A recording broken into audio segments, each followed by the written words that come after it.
Ever opened up a chemistry notebook, taken one look at a page full of equations, and felt like you were just staring at a completely chaotic bowl of alphabet soup? Yeah, me too. Honestly, you are absolutely not alone. It's incredibly overwhelming at first glance. But hey, welcome to this explainer. Today, we are going to take a deep breath and finally decode the language of chemical concentrations. So it really begs the question, right? Why on earth do chemists actually need so many different ways to measure a simple mixture? I mean, it's totally valid to feel frustrated. You're just trying to figure out how much salt is in the water, and suddenly you're drowning in capital M's, uppercase N's, lowercase m's, x's, and just a whole slew of percentages. It feels like overkill. But spoiler alert, every single one of these variables has a very specific, practical purpose. And we're going to make sense of the whole shebang right now. Okay, let's dive into this. We're breaking these complex notes down into 4 categories. 1. Volume-based measurements. 2. The mass-based rebel. 3. Percentages and fractions. And finally, number 4, mixing it all together. Our source material for today is actually a real, handwritten student survival guide to chemistry concentrations. I know, it sounds a bit intense, doesn't it? It's filled with crossouts and shorthand, but trust me, it is a beautifully complete cheat sheet. Our goal is to systematically decode all this messy math into actual usable knowledge. Starting right off with Section 1, Volume-Based Measurements, the Big Two. First up is molarity, which is represented by a giant capital M. The notes define this as the number of moles of solute per 1 liter of solution. But, in plain English, it's simply asking how many packages of your chemical, that's the solute, are swimming around in exactly 1 liter of your total liquid. It is by far the most common way we talk about concentration in a lab. But here's where it gets interesting. Notice how that basic formula gets expanded into something way more practical? In a real lab, you rarely measure out exactly 1 liter, and you definitely don't just count out exact moles. So, step 1, substitute weight divided by gram molecular weight, or W over GMW, in place of moles. Step 2, multiply the whole thing by 1,000. Why? Well, because in the real world, you're usually measuring volume in milliliters, not liters. So this expanded formula, it's not there to confuse you. It's a brilliant practical shortcut for everyday bench work. There's also a highly specialized formula jotted down right below that. It says, when weight percent, W/W percent, and density are given, you use this specific equation. Molarity equals the weight percent times density, represented by a D, times 10, and you divide all of that by the gram molecular weight. It's kind of situational, sure, but it is an absolute lifesaver when a manufacturer only gives you the density and percentage on the side of a chemical bottle and you need to find the molarity fast. Moving further down, we meet the second big volume-based measurement, normality, represented by a capital N.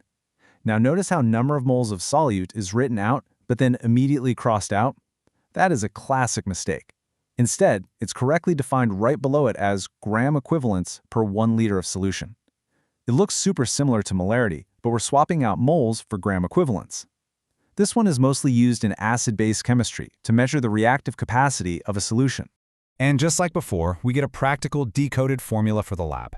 Normality equals weight divided by gram equivalent weight, or GEW, times 1,000 over the volume in milliliters. Catch that little shift? We're using GEW instead of GMW. It follows the exact same logical structure as molarity, it's just calibrated for how the molecule specifically reacts. All right, moving on to Section 2, the mass-based rebel, temperature independent. So, why a rebel? Well, temperature changes volume, right? Liquids expand when they're heated and contract when they cool. So if you want a concentration that won't fluctuate when you boil or freeze an experiment, you absolutely have to measure by mass. Enter molality, denoted by a lowercase m. This is defined as the number of moles of solute per 1 kilogram of solvent. But wait, if you look closely at the original handwriting, the word volume was actually written and then heavily scribbled out to correct it to 1 kilogram. It's a fantastic real-life glimpse into the learning process. They almost made a crucial error. Molality doesn't care about the volume of the total solution. It only cares about the weight or mass of the solvent itself. Let's put these two head-to-head so you never confuse them again.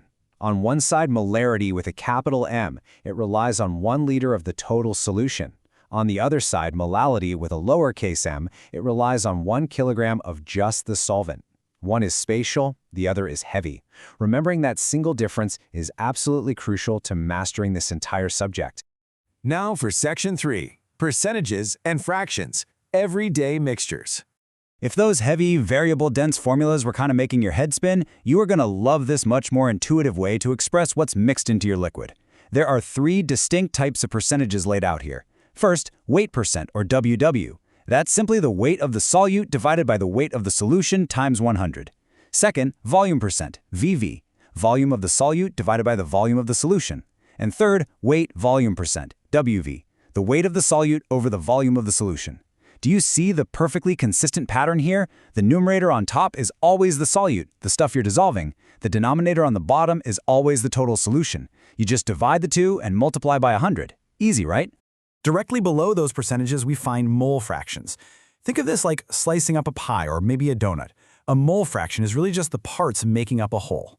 It's drawn out perfectly with components A and B in little boxes. The fraction of component A, written as XA, is just the moles of A, Na, divided by the total moles in the mixture, which is Na plus Nb. It's a pure ratio, no multiplying by 100, just simple, elegant fractions representing pieces of the whole. Finally, Section 4, mixing it all together, combining solutions. We have all these individual tools now: molarity, normality, percentages, fractions. But what happens when you actually get into the lab and start pouring these separate beakers into one another? Well, this brilliantly illustrates the elegance of chemistry math. For a simple dilution, like say adding water to a concentrated mix, we have 2 parallel formulas. M1V1 equals M2V2 and N1V1 equals N2V2. The 1 represents your initial state and the 2 represents your final state. Whether you're using molarity or normality, the underlying logic is exactly the same. The total amount of your active chemical doesn't magically change just because you added water. You just balance the initial state against the final state. But what if you're mixing 2 completely different active solutions together? For that, we get the resulting solution formula. Now, this is arguably the hardest part to parse at first glance, but look at how simple it actually is. You literally just take the molarity and volume of your first mixture, M1V1, and add it to the molarity and volume of your second mixture, M2V2. Then you divide that whole top part by the new total volume, V. You are literally just adding the active ingredients together and dividing by the new space they take up. That's it. So the big takeaway here is that this messy, scribbled page isn't just an alphabet soup of random letters. It's a highly organized, complete toolkit for understanding how the physical world mixes together. We've conquered the volume dependencies, the mass-based rebels, and the simple fractions, which leaves us with a really interesting thought. Next time you mix a chemical solution, whether you're in a high-tech lab or honestly just mixing salt water in your kitchen, will you measure its volume, its mass, or its fractions? Keep that toolkit in mind, and thanks for hanging out with me on this explainer.